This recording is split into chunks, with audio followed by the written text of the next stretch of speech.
How long in your life have you been homeless? Maybe like 10 years, sir. Any particular reason why? I'm an adult, Corona hit, and I became homeless. You're homeless because you wanted to be homeless. Court is going to sentence you to. All right, the court is going to sentence you to 8 years in the prison. I'm not following that plea. Okay, thank you. Today we're looking at two very different cases, but they share the same core theme: misplaced confidence. In the first, a homeless defendant presents a story that unravels almost instantly under scrutiny from Judge Boyd. In the second, the facts are so disturbing portions had to be blurred. What makes both hearings compelling is the moment each defendant realizes the outcome won't match their expectations.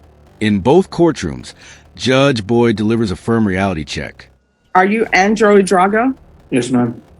All right. On June 30th, you entered a plea of no contest to the offense of aggravated assault with a deadly weapon. According to the plea bargaining agreement, the state is proceeding on counts 1 and 2.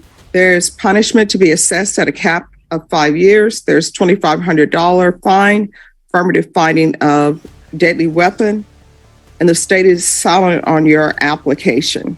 And there's a no contact order that's outside the agreement. Have both parties had a chance to review the PSI report, state? Yes, Your Honor. Defense? Yes, Your Honor. All right. Any objections, state? No, Your Honor. Defense? Your Honor. All right. Are there any witnesses, state? No, Your Honor. Defense, any witnesses? Yes, I'll call the defendant. All right. Could you raise your right hand for me, please? Do you solemnly swear or affirm the testimony you give will be the truth and nothing but the truth, so help you God? Yes, ma'am. Yes, All right. Your Honor. You can lower your hand if you'll state your name for the record. Matthew Andrew Drogo. All right. Defense? Mr. Hidrogo, we're here asking the court for probation, deferred adjudication today. Is that correct? Yes, sir. Huh? Yes, sir. I'm going to be asking you some questions. I'd like you to answer them directly and truthfully, okay? At the time of this offense, you were homeless. Is that correct? Yes, sir. And make sure you speak out loud. Yes, sir. Okay. And looking through the PSI, I suspect that you've been homeless for quite some time. Is that correct? Yes, sir. You have, respectfully, you have an extensive criminal history, particularly with respect to misdemeanors, correct? Yes, sir. And it appears that most of those were for theft or criminal trespass. Yes, sir. Is that because you were homeless during those times? Yes, sir. You do have some felonies, but it looks like you've never been to TDC, correct? Yes, sir. You've been to state jail, however, on 3 times. Yes, sir. And were those for offenses related to your homelessness as well? Yes, sir. Okay. How long in your life, give or take, have you been homeless? Maybe like 10 years, sir. Okay. Any particular reason why? No, sir. Just I'm an adult, Corona hit me and my family, and I became homeless. Okay. Now, there's a few things that I want to speak to that the PSI addresses, okay?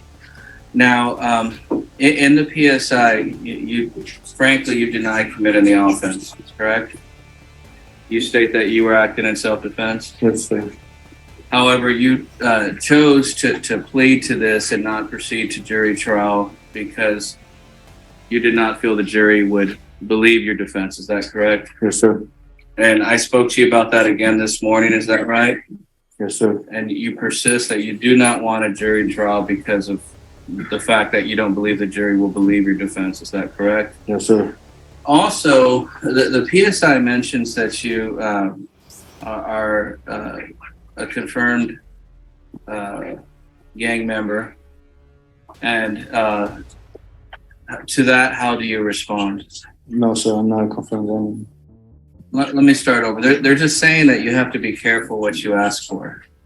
And potentially, if the judge gives you deferred adjudication and you violate that deferred adjudication, the court could, at that time, sentence you up to 20 years in prison versus the 5 years, which is the maximum today.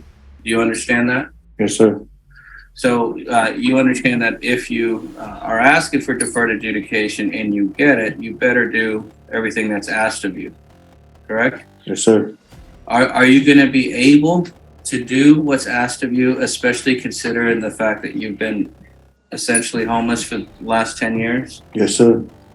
Would you remain homeless if the court gives you deferred adjudication, or do you have plans? No, sir. I got a place to stay Where? with my mom. Right? Respectfully, why have you not stayed with her up to now? Because I was trying to look for a job, but I was homeless, so I just stayed roaming the streets, just try to keep her safe from corona, because I probably thought I had corona too, but I guess I don't have it. Yeah. So, but going forward, if you're given an opportunity on deferred adjudication, you've decided and your mom has agreed that you'll reside with her. Yes, sir. The first defendant attempts to justify a decade of homelessness by blaming circumstances that don't align with the timeline. That inconsistency alone signals a lack of credibility. His posture and tone suggest he views probation as something owed to him rather than earned. Legally speaking, probation is conditional liberty, a structured agreement with strict compliance requirements. Violations often trigger immediate incarceration. As he speaks, it becomes increasingly clear he may be undermining his own position. The PSI, specifically the TAP, does not show that any drug treatment is necessary at this time. Would you agree with that? Yes, sir. You don't have a substance abuse disorder. No, sir. Is there anything else you want the court to know? No, sir. I'll pass. Stay silent. I'll pass the witness. State, do you have any questions? Just briefly, Your Honor, Sir, Mr. Darrell, the two times that you were given felony probation, you were given probation, but then you were revoked off your probation. Is that correct? One in 2009 for burglary of a building. Do you recall that? I can't remember what I think what it was. And then also evading arrest, second, back in 2014. You were revoked in 2014 and revoked in 2009. Do you recall that? I can't remember. Yes, sir. I think so. Thank you. No further questions, Your Honor. No questions, Karen. All right, I have a few questions. What gang are they alleging that you belong to? Oh, they're trying to say I'm a Sureño. Sureño Why would they say that? 13, because they said I had a 13 on my stomach. They said I was a Sureño, but I'm not. What's significant about the number 13 for you that you would tattoo it on your stomach? It's just like I don't got it tattooed. It was just like a number I got when I was younger, but it's like a lucky number. It's not a gang thing. Like it's different stuff. It's just a number for like. So why all the numbers would you put that on there? Because it's for my name, Matthew. It's M2 for middle initial Matthew. Just a lucky number 13. I'm not affiliated, Your Honor. Yeah, I don't know many people who just put 13 on their bodies because they think it's lucky. Unless they're gambling, and I don't think 13 is a lucky number when you gamble. All right. So why is it you can't hold a job for longer than 6 months? Because I was trying to apply for SSI checks, Your Honor. SSI for what? Mental disability. When I was in school, I was getting SSI checks. I was in behavior improvement special ed classes when I was growing up. There are a lot of people who are in special ed classes. They don't qualify for SSI. So again, we're back to this point because what you told your attorney was COVID hit and all these other things happened. And that is why you were homeless. Yes, Your Honor. But I don't know how you can not be homeless if you're only working 6 months at a time. So again, we're back to the question of why is the longest job you've ever had has been for 6 months? Because I had it for 6 months and then I stopped and just became homeless. So basically your homelessness was a choice because you stopped working at whatever job you had. You stopped working at 6 months. I tried to get SSI too, Your Honor. No, you don't. So what ends up happening is you have a job for 6 months. Did you have a bank account? Oh, Your Honor. So you have a job for 6 months. You have no savings and you decide to quit your job in the hopes of getting SSI. Yes, Your Honor. You don't, and you end up homeless. Yeah, I didn't get it because they had me on hold. They said I signed out the papers and everything, but they said it would take anywhere from like a year. So I was waiting for like a year, Your Honor. All right, so Mr. Drago, I'm focusing on why you're homeless because you're making it seem as though you're homeless because things happened to you, not because you did certain things. So it appears to the court, and I want you to correct me if I'm wrong, you're homeless because you wanted to be homeless. You had a job, you have been working it for 6 months, you decide to quit that job, you have no money in your bank account, and so you just become homeless. Because I thought I had corona, but I didn't have it, Your Honor. So you didn't have corona, Yeah. so then that excuse is out the window. That's when I got in trouble. So you were just homeless basically because you wanted to be homeless. Yes, Your Honor. Now let's get to the next question. So the complainants in this case, were they eating at a restaurant? No, Your Honor, they're pulling up to a restaurant.